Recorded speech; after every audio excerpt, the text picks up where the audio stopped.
Hi friends, welcome to Mahathi Sairam channel. ఈరోజు నుంచి మీకు నడిచే దేవుడు జగద్గురు శ్రీ శ్రీ శ్రీ చంద్రశేఖరేంద్ర సరస్వతి శంకరాచార్య స్వామి వారి గురించి, ఆయన మహిమల గురించి ఈ పుస్తక రూపంలో మనకు తెలియజేసిన శ్రీ నీలంరాజు వెంకటశేషయ్య గారు ఆయన రచనల ద్వారా మనకు తెలియజేశారు. ఆ పుస్తకం నేను మీకు చదివి వినిపించాలనుకుంటున్నాను.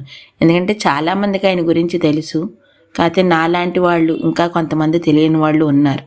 వాళ్ళందరికీ ఈ పుస్తకం చదివే అవకాశం ఉండొచ్చు, లేకపోవచ్చు, అది దొరకకపోవచ్చు. అందుకని నాకు తెలిసినట్టుగా నేను ఇందులో రికార్డ్ చేసి పెడితే వినాలి అనే అభిలాష ఉన్న వాళ్ళు ఎవరైనా దాన్ని వింటే వాళ్ళ కోరిక తీరుతుందని నా ఆశ. అందుకని నా ఈ చిన్న ప్రయత్నం మాత్రమే. జోస్యం నిజమైంది. కుమారుడు చాలా చురుకైనవాడు, ఏడుకు మించిన తెలివితేటలు కనబరుస్తున్నాడు. స్కూల్లో ఉపాధ్యాయులు కూడా కుశాగ్రబుద్ధి అంటున్నారు. బాలుడి జాతకం ఎవరికైనా చూపించుదామన్న కోరిక కలిగింది తండ్రికి. తన మిత్రుడు ఒక న్యాయవాది, ఆయనకు జోస్యం తెలుసు. ఒకరోజు ఆయన్ను తన ఇంటికి పిలిపించాడు. కుమారుడి జాతకం ఆయన చేతికిచ్చాడు.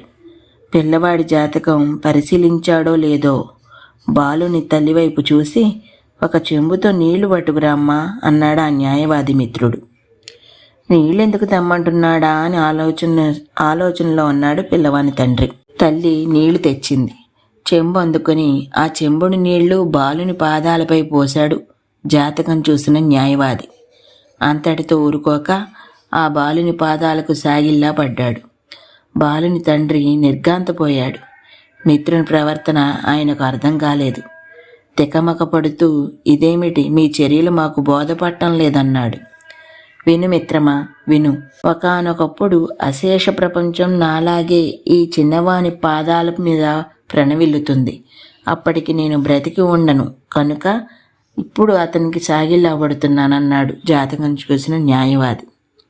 పిల్లవాని తండ్రి శ్రీ సుబ్రహ్మణ్య శాస్త్రి, తమిళనాడు స్కూల్లో సూపర్వైజర్, స్వగ్రామం విల్లుపురం, హోయాస కర్ణాటక శాఖ బ్రాహ్మణులు.